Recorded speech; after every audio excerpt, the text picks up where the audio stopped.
61,000-ൽ തൊട്ടില്ല. വീണ്ടും റെക്കോർഡ് തിരുത്തി സ്വർണ്ണവില. സംസ്ഥാനത്ത് വീണ്ടും റെക്കോർഡ് തിരുത്തി സ്വർണ്ണവില. ഇന്ന് പവന് 120 രൂപയാണ് വർദ്ധിച്ചത്. 60,880 രൂപയായി ഉയർന്ന് 61,000 കടന്നും കുതിക്കുമെന്ന സൂചനയാണ് നൽകിയത്. ഗ്രാമിന് 15 രൂപയാണ് വർദ്ധിച്ചത്. 7,610 രൂപയാണ് 1 ഗ്രാം സ്വർണത്തിന്റെ വില. ഈ മാസത്തിന്റെ തുടക്കത്തില് 57,200 രൂപയായിരുന്നു സ്വർണ്ണവില. 30 ദിവസത്തിനിടെ 3,600 രൂപയാണ് വർദ്ധിച്ചത്.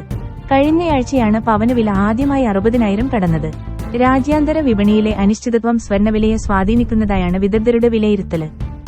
സ്വർണ്ണവില കഴിഞ്ഞ 5 വർഷമായി 1,700 മുതൽ 2,000 വരെ ഡോളറിൽ നിന്നും കാര്യമായി ഉയർച്ചയില്ലാതെ തുടരുകയായിരുന്നു.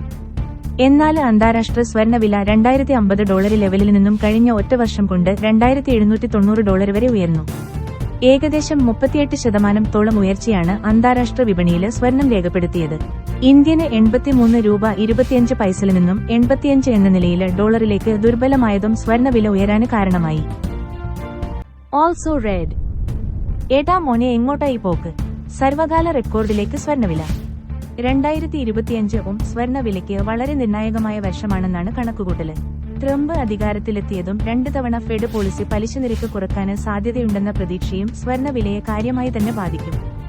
നിലവിലെ ഉയർന്ന കടത്തില് പോകുന്ന അമേരിക്കന് സമ്പദ് വ്യവസ്ഥയെ ട്രംപ്, മസ്ക് കൂട്ടുകെട്ട് ഉയർത്തിക്കൊണ്ടുവരുമെന്ന പ്രതീക്ഷയും സ്വർണ്ണവില കുറയാന് കാരണമാകും. ട്രംപിന്റെ പോളിസികള് പണപ്പെരുപ്പം ഉയർത്തിയേക്കാം. പലിശ നിരക്ക് ഉയർന്ന നിലയില് നിർത്തേണ്ടി വന്നാലോ അല്ലെങ്കിൽ കൂട്ടേണ്ട സാഹചര്യം വന്നാലോ സ്വർണ്ണവിലയില് ശക്തമായ ഇടിവുണ്ടായേക്കുമെന്നാണ് സൂചന. Content highlights. Gold price today.